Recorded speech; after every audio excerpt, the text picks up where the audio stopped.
All right. Thanks so much, Robbie. And thank You you all for bet. being here for the last session of the year. You're bringing in you're the last leg, so you're the fastest or the Bringing it strongest. That's the way I home. look at it. Yeah, right. What do you think of when you think of the word gambling? Many of you are probably thinking of some sort of casino game, maybe a slot machine. I see wagering money in the chat here. Maybe thought something more specific, a poker game, for example, Risk. Some of you may have thought of something else. I mentioned Risk here, perhaps chance. When you watch sports, do they flip a coin at the beginning of the game? Think of the times maybe when you rolled a die when you were playing a board game. If you're buying into the best joke that exists in our gambling research field, maybe you thought of marriage, family sadness. Oh gosh, now I feel terrible about making this joke. I first started thinking about how gambling shows up in my life in many different ways about 15 years ago.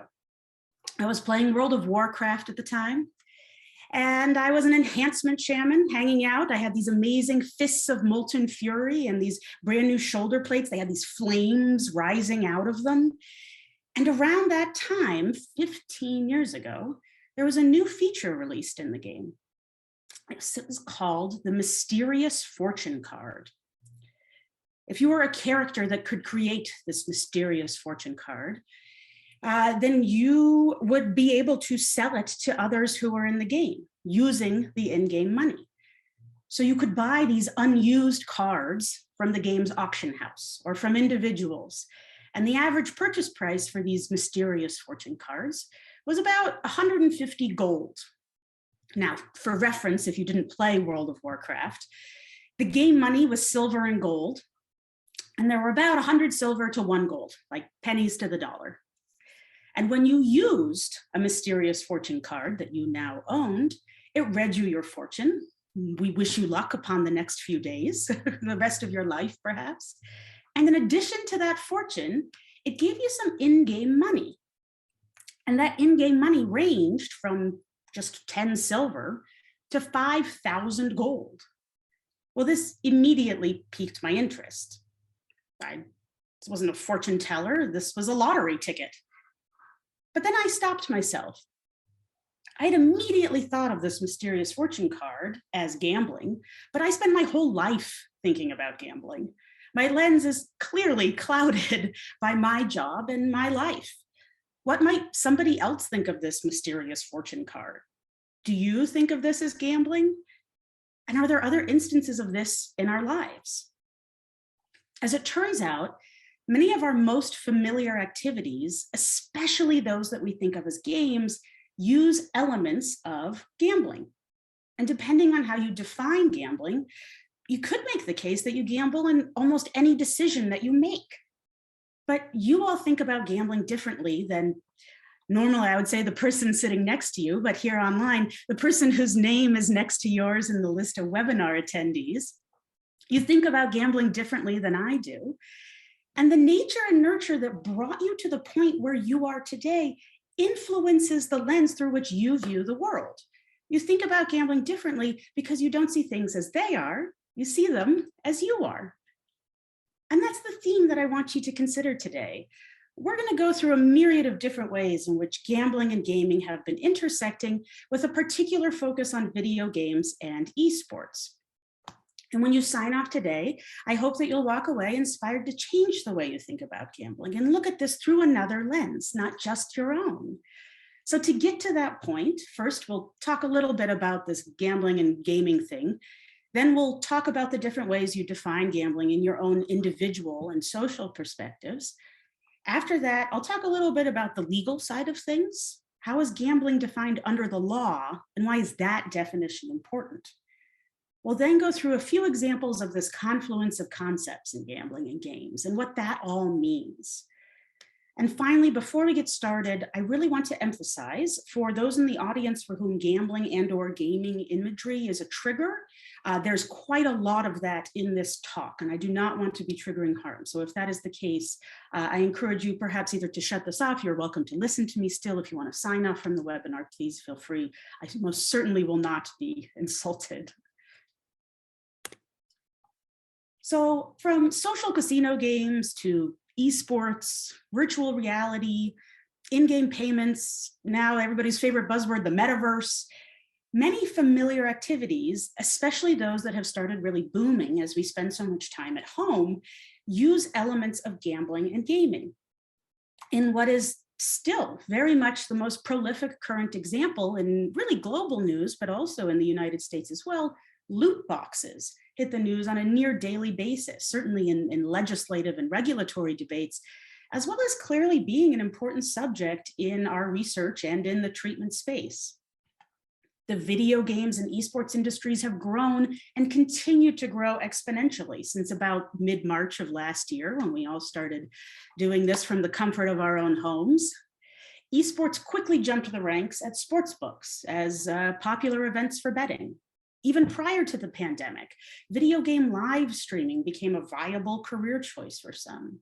Skill-based gambling machines now appear on the casino floor. The latest I've seen here in Las Vegas is a claw game, actually, that's reminiscent of your old school arcade. Crypto gambling has developed out of the intersection of online games and cryptocurrency and other blockchain platforms. Investing in the stock market finally found its day in the sun as a gambling product, spurred on by broad access through the gamified Robinhood, and now others as well, investment apps. And as sports betting grows across America, there are increasingly gamified wagers and promotions taking place. So all of this then means that we start seeing these terms that you see here, gaming and gambling, start to intersect in really interesting ways. So let me do a little bit of disambiguation here. When I use these terms, gambling and gaming, I'm talking about two different activities. Gaming is in reference to games in which the outcomes are predominantly determined by skill. So today I'm mainly referring to digital and video games.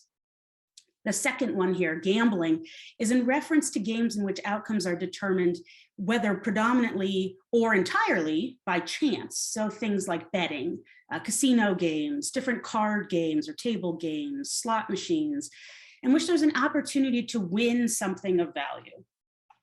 Neither of these activities is inherently beneficial nor inherently harmful, but both can have both positive and clearly negative consequences. And this contemporary use of digital or just standard gaming as a vehicle for gambling is a relatively recent development in the human language. And it's combined with this ever increasing mainstream acceptance of gaming as a pastime, which of course then brings us to the key question of the talk itself, right? What is gambling? So from a general social perspective, what is it, right? I'll offer up a starter definition here. Gambling is risking something of value on an outcome that is uncertain. Well, that's pretty broad, right? It could include almost anything that you do. Is any kind of risk-taking then a gamble? Let's start with something pretty common. The moment you walk outside your door, you get in your car, you head to the grocery store, you walk through the doors and you grab the essentials, right? Eggs, bread, and oh, the chocolate chip cookies in the bakery are looking really good today. I'm gonna grab those too. Was any of this scenario gambling? When you walked out your door, when you were driving in your car? Are you gambling with your health on the sugar content of those chocolate chip cookies, which of course, especially in December, are now long gone into your digestive system? And was that gamble worth it? When I asked you to think about how you define gambling, did you think of any of those things? If you're like most of the people I talk to, probably not. You probably, again, you thought of a casino game or something that you might see placing a wager. And that makes sense. That's how gambling is traditionally presented. And it's largely a product of how society legally defines gambling. And that legal definition is what sets out these more established bases for what is and isn't gambling. So let's move here now into the legal bit. It's a little bit more structured, but we can still see within the legal definition how a bit of personal interpretation crops up in these structural characteristics. Typically, gambling law centers around three main elements. There's the cost to participate, the element of chance, which came up when I asked at the beginning what you thought of when you thought of gambling, and the prize that one might win. Gambling rules all around the world, engage each of these three items in some capacity in how they decide what constitutes gambling. So as we go through these, maybe think about them differently. How might these elements of gambling, cost to participate, chance, and prize, be interpreted differently by different people, different backgrounds, interests, and perspectives? If you're a Gen Z or even Gen Alpha gamer, for example, might you think about these concepts differently than, say, a millennial university professor or Gen X problem gambling clinician? Oh, there we go. So let's start with the first here, the cost to participate. It's really exactly what it sounds like here. What do you have to ante up to be part of the game? In legal definitions, the cost to participate usually means something of money or money's worth. It has to have a monetary value. And what's money's worth to you? It's probably different from what money's worth is to me. It's probably different from what the person next to you in this webinar considers to be of monetary value. Think about the adage, right? One man's trash is another man's treasure. But if what you're risking can be exchanged for money, that's a cost to participate when we define legal gambling. The next element in this legal definition is chance. And another way of thinking about chance is the idea of randomness. And I want you to think about that for a moment all on its own, because chance clearly is not exclusive to a legal gambling definition. It's present in so many of the things that we do. And it's present in games, not just gambling, for almost as long as games have existed. For example, do you know why dice have pips on them instead of Arabic numerals? It's because we've been using dice, or rolling the bones, as it were, to apply chance to games since we even adapted the Arabic numeral system. Think about the card games that you may have played, gin rummy, hearts, solitaire. Chance shows up when you pull the next card off the top of the deck. Even the famous children's game Candyland involves chance. What color will you get on the card that you choose to move forward along the board and get to King Candy's castle before your opponent? And when you get to that castle, what's your reward? We get to that final element in the legal definition of gambling, prize. And just like the cost to participate, we're typically talking about something that's money or money's worth. And remember, what's that value to you? Is your value measured just by money? Do you place value on time, energy you might need to expend, perhaps even social rank? For example, if you put a leaderboard on a game, does that assign a social prize? Think about an arcade game at a local pizza joint or a pub in the 80s or 90s, perhaps even today. You drop a coin in the machine and you wrestle with the joystick, you maneuver Ms. Pac-Man through the maze to eat all the dots and capture those cherries. And you yelped a little when the ghost got too close, but you persevered and you got the high score. You entered your initials, 1, 2, 3, and there you sat at the top of the leaderboard above all the other greasy-fingered schmendricks sitting around the pizza parlor, stuffing a pepperoni slice down the hatch. That feeling, being at the top of that leaderboard above everybody else, pride, joy, maybe power, that social rank, is that something that you might value? Is that then a potential prize for something like gambling? And this is particularly important when it comes to defining gambling legally. It's often the crux of the difference between what's legally determined as gambling and what isn't. But that, of course, doesn't necessarily make it not gambling. So let's go back to this intersection then of gambling and gaming, and this concept that gaming can now be a vehicle for a gambling-like presence. Is any sort of randomization chance? Is it chance by social or by legal standards? So the question then becomes, where do we draw our line? And who's in charge of drawing that line?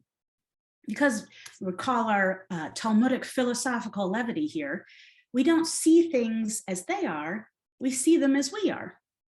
So here's a recent example. What do you see when I put this image up on the screen? And I'll zoom in just a little bit here. When you push down on the yellow box from on top, this wheel in the middle spins around. Many of you have at least peripherally been around gambling, even if it's something that comes up, say, in like Vegas vacation movies. So when you see this toy, maybe you think of this. Or if you're not someone who spends a lot of time in the gambling world, or perhaps you're a child of my era, or I don't claim to be particularly young, so perhaps a little bit more recently, maybe you see this from Super Mario Brothers 3. Or perhaps this. Is this then considered gambling? In some ways, it's like a gambler's fallacy, right? You know, we see patterns, especially those that we're so familiar with, and we recognize things that are and sometimes are not there. And I wouldn't stop at just one Happy Meal toy, right? There's another one that McDonald's put out right around the same time. Here's Yoshi. What happens with this toy? You push the yellow button at the top and the wheel spins around and it lands. It's like a bingo game, right? It lands with Yoshi's tongue picking one of the items. So again, if you've spent a lot of time in the gambling world, when you look at a toy like this, do you see this? Is it a roulette wheel that is familiar to you? Or if you are a parent, perhaps, maybe the Yoshi toy reminds you of this. So let's keep that frame of reference in mind as we start to look at how chance, that core piece of defining gambling, shows up in video gaming. Because sometimes that gambling presence is obvious, certainly to all of us here, and sometimes it isn't. Sometimes it starts to skirt the line of what's legal and what's not. Other times it's perfectly legal, but it ends up displaying this gambling imagery to an underage audience. And at other times it's totally on the up and up, right? It's good, plain, random RNG fun. So we're going to look at two primary elements here at this intersection today. First, we're going to look at gameplay and peripheral activity, these activities that are related to playing games. Then we'll look at spectating. How do we start seeing gambling showing up in the different ways that people watch video games and, as it turns out, gambling online? And as I go through this, I want to remind you that this is not an exhaustive list of concepts. We only have an hour total, including introductions and questions. So there are plenty more within this sphere, and I'm more than happy to talk about them. And my email address is at the end of this talk. So let's start with one of the most, in my mind, direct examples here. Gambling themes and images that show up in video games. Gambling images and sometimes in-game play has been around for quite a while. So this image that you see here, this is a slot machine that exists in Borderlands 2, which launched in 2012. By the time we got to Borderlands 3 in 2019, they had actually added the not so tongue-in-cheek loot boxer slot machine. And again, the slot imagery that exists in the game. It's a game that you can play within the game. We also see this exist in a roulette game here in Grand Theft Auto San Andreas. This is an interesting one in that, like many elements of a video game, you can increase your skill level by practicing it. And within the game, then, it demonstrates the increased skill level as you continue to do gameplay. With this one, your odds of winning the roulette game increase as you level up what they call your gambling skill, which clearly is teaching the incorrect lesson on how gambling works to those who are playing this video game. This is from about 2017 or so. And the last example I'm going to use here is something that's a little bit more integrated into what the theme is. So, for example, here, this comes from Star Wars: The Old Republic. This screen grab is from about 2019. And this is in one of the central planets that's part of this huge MMORPG or massively multiplayer online role-playing game. And within this is an entire city, and this is an element in it. This is, as you see, a casino.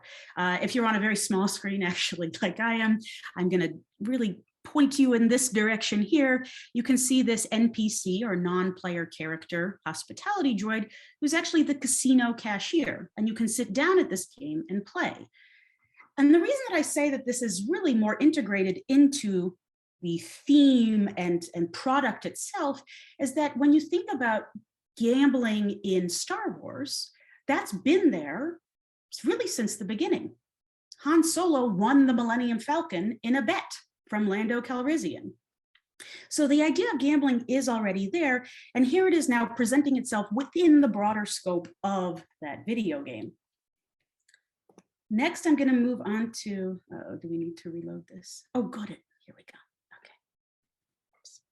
There we are. This is actually a video that I'm playing in a moment here. So before I play and give you the background, I will note I have had feedback on this video before that the sound can be significantly louder than my voice. So if you want to turn your volume down just a little bit in this moment, please do. This advertisement that I'm about to play, this is for Riot Games Teamfight Tactics, which came out in late 2019.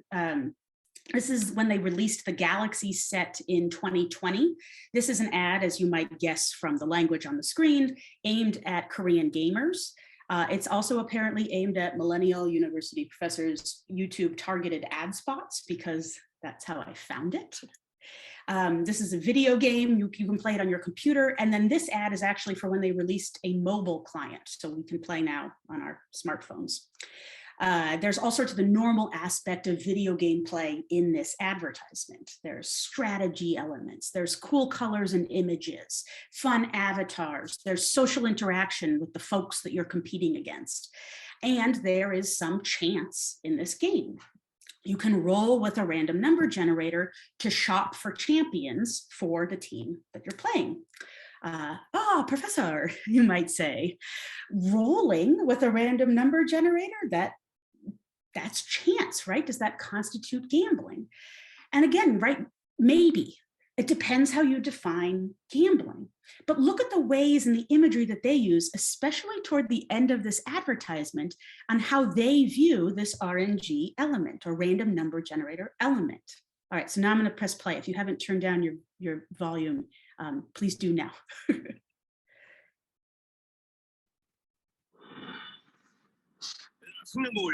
Abarbanel, Ph.D 모바일, 도동동자, 또로로로, 갤럭시, 도동동자, Ph.D 모바일, 도동동자, 또로로로, 갤럭시, 도동동자, 허우와 날라다타, 여기 갤럭시, 너의 자식 얼럭키다, 너의 투네, 그래서 타지 않아, 21세기, 전략 이래 전략, 나는 널 영지 처참히, 롤 아재, 롤린 히도 롤린 잉여지, 잘게 노나, 만가 담아 회가 초바, 뒤집개로 뒤집어라 레디슨 사이. 도동동자, 또로로로, 갤럭시, 도동동자, Ph.D 모바일, 도동동자, 갤럭시, 도동동자, 멋이, 도동동자, Ph.D 모바일, 도동동자, 온유와 털이 가득 찰 노동자, 또로로로, 갤럭시, 도동동자, 도동동자, Ph.D 갤럭시, 도동동자, 유체, 뉴시너지, 전설된자, 멋이 패치, 우주, 도동동자.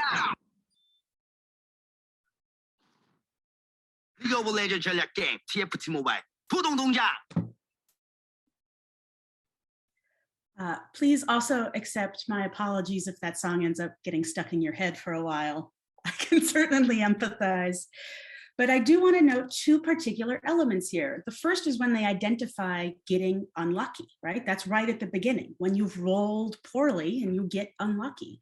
And then the imagery of the slot machine itself to depict randomness in a game that otherwise is skill-based. It's a strategy game. It's very difficult to win if you're not strategizing correctly in this game. And yet the view of that randomness constitutes a view of gambling. Let's look at, there we go. Look at our next example here as we move into more of these skill-based games. And I have a question mark here on the side purposefully, because in some of these cases, where does skill start crossing over into the chance element? So here I've chosen to talk about the platform Skills with a Z because it's cool, right? This is a games and development platform. And for gameplay, they actually connect people all over the world. And again, I want to emphasize world because that means it's across different jurisdictions in the world that we live in these skill competitions. They call them the casual esports tournaments. And according to their website, they've engaged, over 30 million mobile players.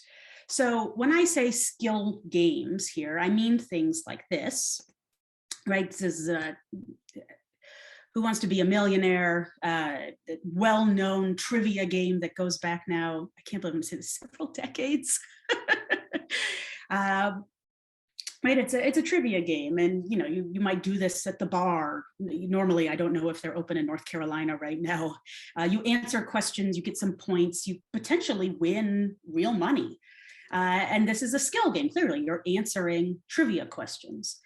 But where does chance show up? How about the second square that you see here, the 50-50 lifeline, which eliminates half of the answer choices? That's chance, right? Picking which two of the three answers are cut. Are they going to cut the ones that you weren't sure about? Are they going to cut the ones that you already knew were not right? And you still have to decide between those two last choices. But is that enough chance for you to view this as kind of pushing into gambling territory? At what point is that a game of chance, and what is the prize? Perhaps as we can see here on the right-hand side of the screen, when we see money getting involved. They offer other kinds of tournaments as well. And here you can see kind of a variety of games. So things like solitaire. Is this gambling? Or playing it on your own? What if you play solitaire head-to-head with somebody else? And what if you play solitaire, which is a chance-based game, in a cash tournament setting with cash rewards? Are these gambling? And we start to see again how these confluence of concepts are coming together and making it really a complex space in which the idea of gambling sometimes is crystal clear and sometimes gets a little bit more confusing and uncertain. Speaking of complexity, let's go with a little bit more complex example, but possibly one that's at least a little bit familiar to you if you've been kind of on the gambling scene for a while, which is skins gambling. So for those of you who are unfamiliar, video game skins are items that can be acquired via video games and their platforms or events. Usually it's an aesthetic item, like perhaps a piece of armor or something that you might put onto your avatar, a cool hat, a new hair color. Some games allow players to trade these items and trade them between accounts, not just within the game. So since early on in our development, human beings discovered that bartering can lead to exchange for cash value, buying and selling platforms soon followed the concept of trading items. And of course, gambling platforms then, once there was a currency involved, followed that. Skins betting now is an example that's been around for a few years, but it continues to offer up a fascinating question about gambling, gaming, and where we draw that social and legal line for gambling. So this is one of frankly, many sites that still exist that allow gambling with skins as a currency. And again, these skins that are acquired in the game, and then because they can be traded between accounts outside the game, there's been established a means of exchanging them for cash value, even if the game developer does not say permit that in their terms and conditions. So this site has been around, really, this is CSGO Fast. It's been around nearly since the beginning of tradable CSGO or Counter-Strike Global Offensive skins, which started around almost 8 years ago now. So this is the games menu from that website. And the site is catered toward the audience that's getting these skins. It's catered toward gamblers who are in some capacity interested in video games. And as you can see on this menu, the games classified into categories that match terminology in video games, not necessarily like gambling. So we'll start with this one, for example. Instead of playing against the house, like say a slot machine, right, or a baccarat, your PvE. It's a video game term that refers to player versus environment. In this case, instead of parimutuel poker or betting against other bettors, right, it's PvP, or player versus player, another video game term. And as we transition from skins as a replacement for currency, I wouldn't be a very good esports and gambling researcher if I didn't talk about NFTs in December of 2021. Now, I'm actually very excited to come to this part of the talk. I've had NFTs in my discussions for several years now, and it's only really been during 2021 that people haven't stared at me like I'm a crazy person. So I'm quite thrilled to be bringing this piece to you today when this concept has actually hit the news before in the last, 6 to 10 months or so. So what is an NFT? NFTs, that stands for non-fungible token. This means you can't exchange one FT for another necessarily at like value.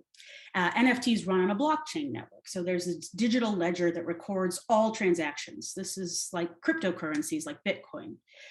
Bitcoin is a fungible token. A Bitcoin that I own would have the exact same value as a Bitcoin that you own. The difference with Bitcoin and other fungible tokens, though, is that with NFTs are unique and can't be replicated. So even if the NFT is of the same image, there's still elements of it that make it different, distinctly different, and potentially affect its value. So they accrue their value independently. Generally, that value is derived from its scarcity, like many things from our Economics 101 classes. NFTs, they're stored in digital wallets. They're often treated as collector's items, though we're seeing a lot more uses for them as we continue to move into this increasingly digital world. And one of the best ways to visualize this is really to think of art NFTs. It's a verified, unique piece of art that has certified ownership. So you can't just copy paste the item and be done with it. There's actually a ledger that records who owns it. You may have heard of things like CryptoPunks, which are digital NFT art, or music albums sold as NFTs, or, because I just could not give this example, my favorite of all of the NFT applications, in March of 2020, Charmin sold NFT peas, the virtual version of your favorite roll of toilet paper. The NFTP art, and note this is a copy, this is not the real thing, I did not buy this, was sold at auction to benefit charity as a little bit, again, the tongue-in-cheek, if you will, for the popularity of NFTs. And beyond art, as especially relevant in this webinar today, NFTs have one of the most popular use cases in games. I'm not going to go too in depth here on the many applications of NFTs in video games, but I'm happy to discuss that if you want any other time. Today, I'm particularly going to focus on NFTs as they exist in gaming and gambling. So the image then that you see here comes from a particular example in the NFT world, and one, of course, that relates to this gambling and gaming discussion. This comes from the WAX platform. WAX stands for Worldwide Asset Exchange. And I've picked this specific example because the WAX exchange is also home to VGO skins. They're skins that are NFTs. And again, skins, remember, these things that one might get out of a video game. These NFTs, VGO skins, were specifically created to fill the gap made when traditional video game skins were restricted. So, for example, Valve, which is the company that is the game developer for Counter-Strike Global Offensive, when it was brought to their attention that the skins from their games were being treated as currency in gambling, one of the things that they tried to do was send out cease and desist orders to these gambling websites. Clearly, that was not particularly effective, as there were not a lot of teeth involved in the enforcement of these cease and desist orders. So one of the next efforts that they made was they put a 7-day trading ban on their skins. So if I received a skin in a trade, it would have a 7-day wait period associated with it before I could trade it again, which put a time delay on the ability to then put it, say, into a gambling account online. And that was one of the things that significantly slowed down the skins betting industry, but has not completely eliminated it. So when this happened, then the company behind this all, so behind Wax and VGO Skins, created these to fill them in. They were branded as skins originally that could just be used for gambling. And because they were NFTs, they had the selling point of being something that an individual owned and that wasn't controlled by the game developer. Because I own an NFT, nobody can put a 7-day ban on me trading it. And Wax as a whole is set up as a blockchain platform to facilitate digital goods marketplaces. So this could be video game skins trading or more general digital goods, as we've seen now with the proliferation of NFTs across almost everything that we do these days. So then as we move from some of this how we play and what comes out of play into the how we watch element, how does this then engage an evolution in gambling elements? Let's start with probably the more obvious of the crossovers here, the esports book. Much like you would see a sports book for sports competitions, we also see some of these dedicated esports books for esports competitions. The one that I've selected here is a company called Rivalry. I'll be honest, I picked them as the example here primarily for the Spaceballs 2 reference in the big banner ad at the top. But I also picked them because this is a gambling hub built specifically with the gaming community in mind. It uses content, language, and imagery that recalls games rather than gambling. And here you can see it's a traditional book, and you can bet on games that you watch. Much like you'd see, for example, a list of football games or a list of hockey games that you could bet on. Here you see League of Legends, Rainbow Six, Counter-Strike Global Offensive. And of particular note, this company actually created their own gambling game separate from what exists here in the esports book, separate from what you might see on a casino floor. This game is called Rush Lane. You can see it linked up here at the top. In the interest of time, I'm not going to do a whole walkthrough of Rush Lane, but I'll describe it briefly in that it's a mix of video game imagery. It's a racing game. When you buy your gambling contest entry, you're buying the entry is one of the cars in this racing game. And gambling, right? Basically it's a VLT with a racing game skin on it. When you buy your ticket, you're buying the likelihood of that car to win a race amongst 6 to 10 cars. And the whole game itself is an RNG game. It's like buying a lottery ticket or a slot machine, playing a slot machine. But the imagery itself, the skin that's been put on top of this random number generator is racing, like even just something as simple as Mario Kart, though that's not what they use because that would be IP infringement. They've created their own racing game. And then how are people watching the games that they're betting on at a site like Rivalry? This is what one of those streaming platforms looks like. I've picked Twitch here, though I could have easily just picked Douyu or Huya, YouTube gaming, which is getting increasingly popular. But again, we only have an hour total. So here's a screenshot of what a spectator sees when they watch somebody playing games. This is streamer Chocobars, who is playing Minecraft, and I picked Minecraft because I found that to be most familiar. You and or your children probably play Minecraft. As you can see on the screen here, there's all sorts of options. You can follow the streamer, you can subscribe to the streamer, you can watch them without following or subscribing. There are some benefits to subscribing, which typically costs about $5 a month. If you have Amazon Prime, Twitch is owned by Amazon, so they have Twitch Prime, which allows you to subscribe to one streamer a month for free.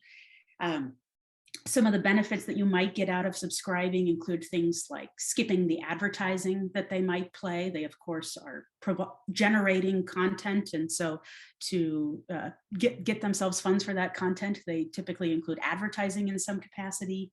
It's kind of like paying for ad-free streaming on Hulu or Peacock or one of those other streaming platforms today.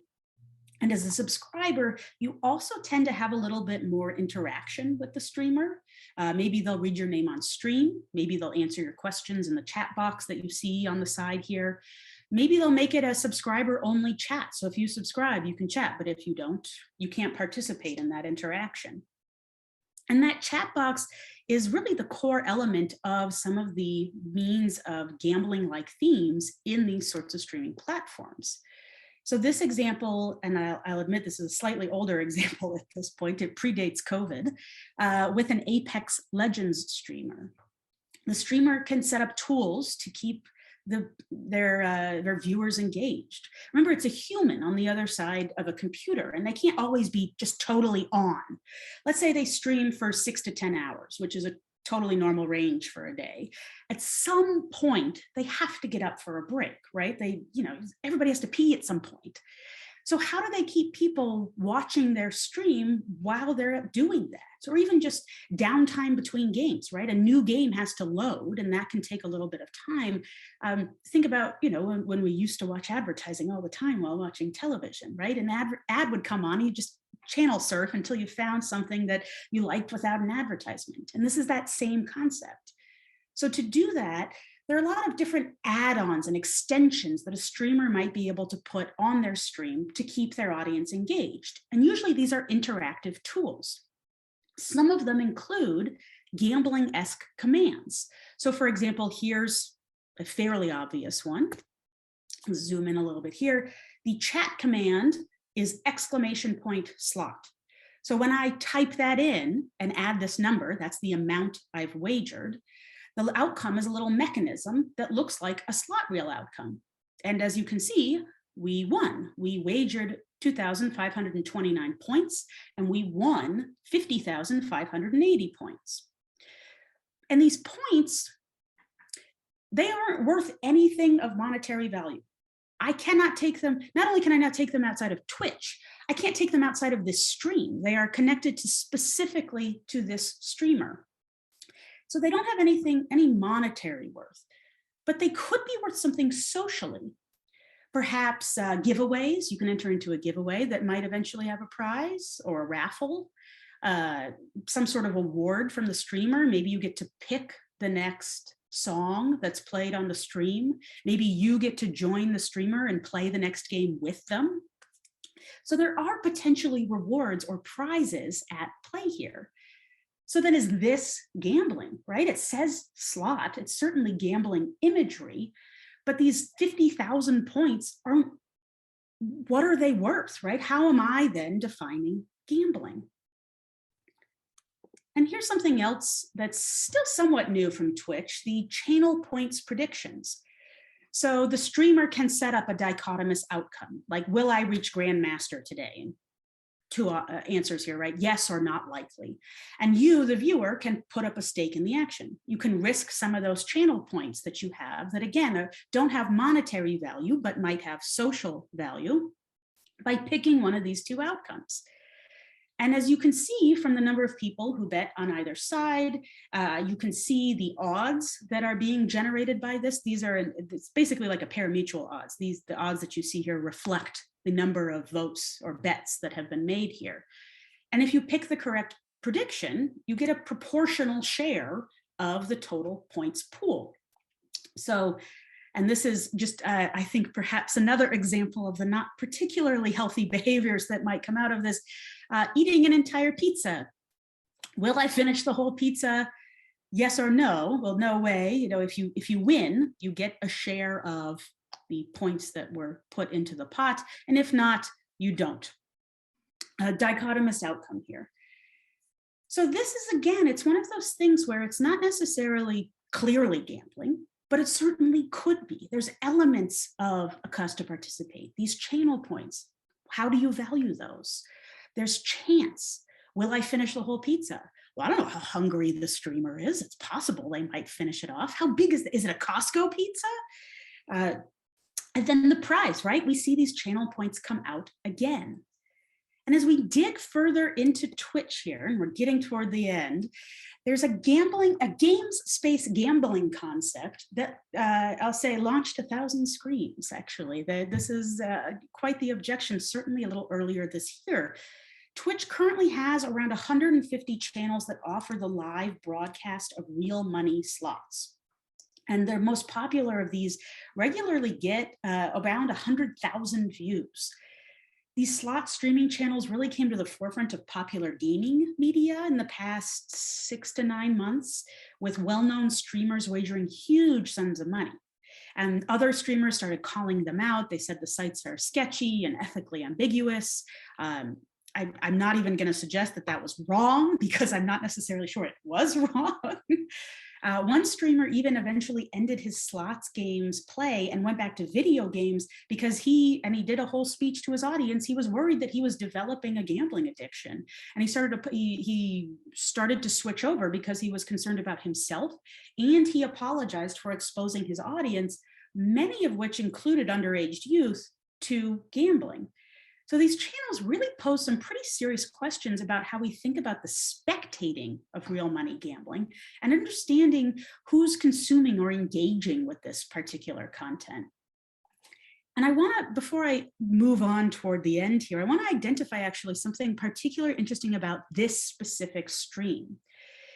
There's an interesting responsible gambling element here.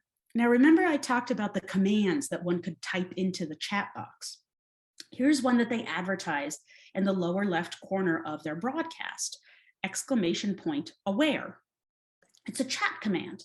They also have in the upper right-hand corner information from Gamble Aware. This is generally a UK-based group, so this is a UK-based charity that provides a lot of information on prevention and treatment of problem gambling. So when you zoom in here, you can see they provide this information. And this is not the gambling website providing the information, it's the streamer providing the information. And if you type ! aware, there we go, into the chat box, we actually get an automated response. Streamlabs is a bot, so when you type ! aware, this message automatically shows up in the chat box in reply to you. And what's particularly interesting is that you can see at the bottom here, one, they offer help. Don't hesitate to talk to us, send us a message and we'll try to help you. But they've actually created their own. Again, this is not an operator. This is the streamer themselves who plays the games. It's the gambler. They've created this PDF at the bottom. And if you enter that into your browser, it actually pulls up this huge colorful PDF with a list of all the different international resources they could find for problem gambling. And that's what's at this URL. So for example, in the United States, they treat us as one huge thing, even though we know it's state by state, but they have the National Council on Problem Gambling. And they have this for numerous, I think the entire thing is about 17 pages long of different opportunities for help seeking in many different countries all around the world.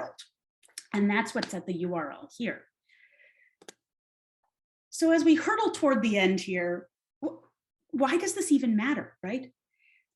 There's a big discussion, to take a lesson from another sphere, there's a big discussion in the design world, form versus function, art versus design. What do designers think people do versus what do people actually do? And this image rather epitomizes that. Well, we take it to our gambling world. The game developers, toy designers, spectatorship tool creators, they're putting these things together. They may not even realize the potential ramifications of adding something as simple as a random number generator to their games or their gambling-like elements. Like when game developers allowed skins to be traded between players and accounts, were they planning on a burgeoning multi-billion-dollar skins betting industry?